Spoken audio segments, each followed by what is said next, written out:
गर्मियों के दिनों में जब आप दोपहर में बाहर निकलते होंगे या सर्दियों में शाम को बाहर घूमने जाते होंगे तो अक्सर आपके दिमाग में भी ये सवाल जरूर उठा होगा कि जब सूर्य से इतनी दूर धरती पर ये हाल है तो अंतरिक्ष में क्या होता होगा। दोस्तों, अगर मैं आपसे कहूँ कि धरती के बाहर अंतरिक्ष में हर समय तापमान 0 या फिर इससे भी कम माइनस में रहता है तो आप कहेंगे कि यह कैसे संभव है, अंतरिक्ष का तापमान इतना ठंडा कैसे रह सकता है। दोस्तों, आज हम इस वीडियो के माध्यम से अंतरिक्ष के तापमान पर चर्चा करेंगे और जानेंगे कि अंतरिक्ष में कहां पर चलती है बर्फीली हवाएं और कहां पर रहती है भयंकर गर्मी। तो आप भी इस वीडियो को पूरा देखिएगा, इस वीडियो में आपको सभी सवालों के जवाब मिलेंगे। तो दोस्तों, मैं हूं विवेक और आप देख रहे हैं साइंस टिप चैनल को। आइए शुरू करते हैं। अंतरिक्ष के तापमान को लेकर मन में उठ रहे सवालों का जवाब जानने से पहले इसके पीछे का विज्ञान को समझना जरूरी है। हमें सबसे पहले यह जानना जरूरी है कि गर्मी क्या है।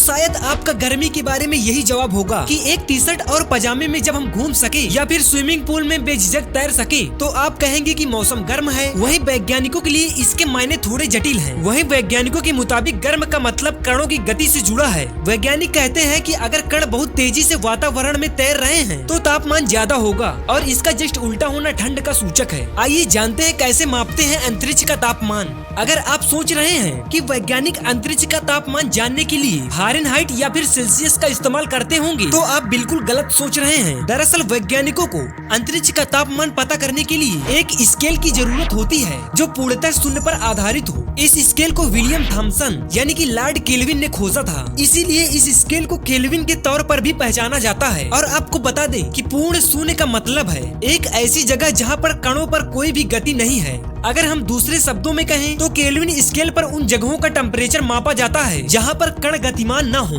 इस आधार पर शून्य केल्विन का मतलब -273 डिग्री सेल्सियस और -495 डिग्री फ़ारेनहाइट होता है। तो आइए जानते हैं कि आखिर असल में कितना होता है अंतरिक्ष का तापमान। तो दोस्तों, अंतरिक्ष के कुछ हिस्सों पर तापमान 0 केल्विन या फिर शून्य होता है। ये अंतरिक्ष की वो जगहें होती हैं यहाँ किसी तरह की आकाशीय गतिविधियों के संकेत भी नहीं मिलते हैं, इसीलिए यहाँ कुछ भी हलचल और गतिमानता नहीं होती। वहीं आप सूर्य के जितना नजदीक जाएंगे अंतरिक्ष का तापमान लगातार बढ़ता जाएगा। अगर आप सीधे सूर्य की ओर बढ़ना शुरू कर दें तो आप जलकर राख बनने से पहले बर्फ में तब्दील हो जाएंगे, क्योंकि अंतरिक्ष में गर्मी रेडिएशन के जरिए पैदा होती है। इससे होता ये है, अंतरिक्ष में जाने पर आपके शरीर की गर्मी धीरे धीरे घटती जाती है और एक समय ऐसा आएगा जब आप इंसानी बर्फ के गोले में तब्दील हो जाएंगे। अब सवाल उठता है कि जब हम स्पेस की तरफ जाते हैं तो तापमान घटता क्यों जाता है, जबकि सूर्य से दूरी घटने के साथ हमारा तापमान भी बढ़ना चाहिए। दोस्तों, दरअसल पृथ्वी की सतह पर 2 कारणों से तापमान बढ़ता है। पहला तो सूर्य के विकिरण से और दूसरा है पृथ्वी के उत्सर्जन से। अब जब हम जैसे जैसे ऊपर जाते हैं तो पृथ्वी के उत्सर्जन का मान घटता जाता है। दरअसल पृथ्वी के उत्सर्जन के कारण घटने वाला तापमान सूर्य के विकिरण से ज्यादा होता है, इसीलिए ऊपर जाने पर तापमान घटता है। अगर हम शुद्ध शब्दों में कहें तो अंतरिक्ष का वास्तविक तापमान 0 से 270 डिग्री कम से लेकर हजारों डिग्री सेल्सियस तक होता है। अब आइए हम इस पर भी चर्चा कर लेते हैं कि कहां पर रहती है अधिक गर्मी और कहां पर पड़ती है अधिक ठंड। अंतरिक्ष में मौजूद किसी भी तारे के पास का तापमान काफी ज्यादा होता है। तारे से दूरी बढ़ने पर तापमान कम होने लगता है। वहीं 2 तारों के बीच की दूरी भी बहुत ज्यादा होती है।